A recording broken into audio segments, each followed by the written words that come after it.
Hello, and welcome to my first video reflection blog. So please bear with me as it is not going to be perfect. So I am focusing on the family engagement module and my reflections and what I took away from that module. And what stood out for me most was the modems of online communication that people have found to be effective in their classrooms. And for me, the most interesting and one that I would be most likely to use in my future classroom would be a blog, because I do blog. I went abroad last semester and I blogged for that. I blog for my classes, and I also have my own personal blog, so I'm comfortable with Blogger, but I also understand how convenient it is for parents to be able to go online and check the blog whenever it's convenient for them and not wait for a paper copy to come home from a teacher or rely on their student to get information home to them. It's easier for them to just go online and look and see what's going on in their kid's classroom. And I think that a blog is a great way to do that by starting with a bio, who you are, not only as a teacher and what your role is in their child's life, but also as a person.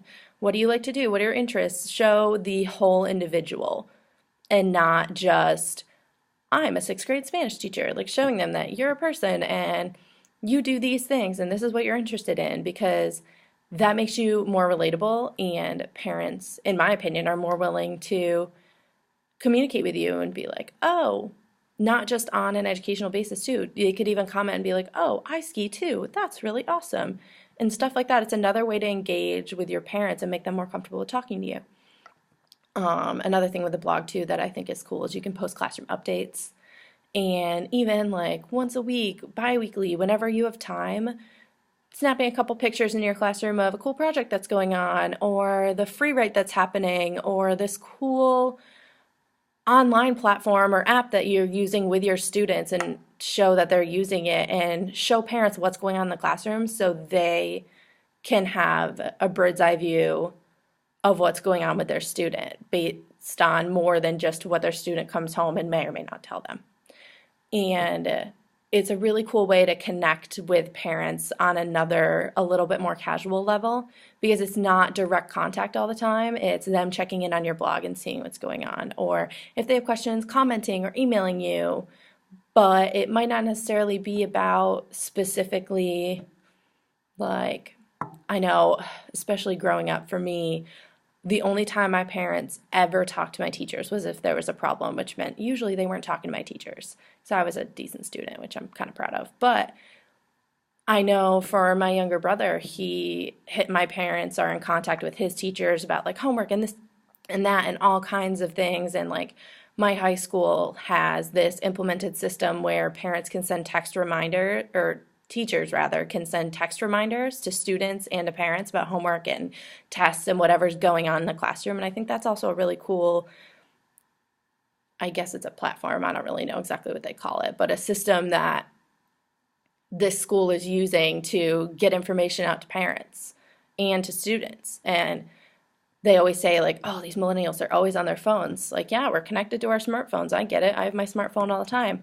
But I think it's important to channel that and be able to say like, oh yeah, I've got this blog going on. I've got text reminders. I've got whatever I've got technology-wise. Like I'm using Padlet in my classroom. Just really cool online resources to be able to connect with families and students, because that's where our world is shifting. It's shifting to the digital rather than sending home paper stuff. It's so much easier to be able to say, oh, I found that on the blog, and then go back to it, than, oh, I lost this paper, I have to have my son bring home a new one.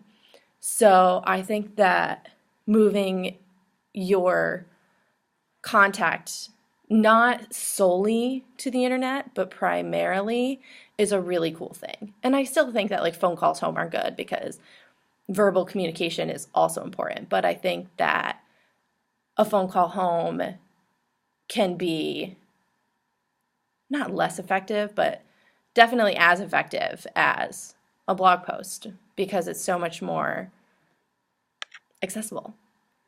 And okay, so moving into the second thing that I found very interesting and important is the importance of both positive and constructive feedback for parents.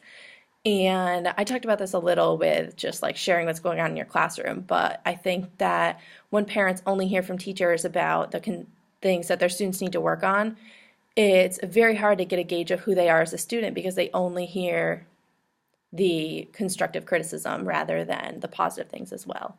And so I think it's important if, for example, you're calling because Sally Mae has had an issue in class the last week bringing homework and you don't really know what's going on. So you call the parent. I would start by saying, oh, Sally Mae, blah, blah, and kind of like how they would teach you when you're younger, like compliment sandwiches. So say one good thing, the constructive criticism, and end with a good thing. So you're still getting the constructive criticism across. And it sounds so corny with that compliment sandwich, but it really works, showing that like you recognize what the students are doing both positively and what they need to work on.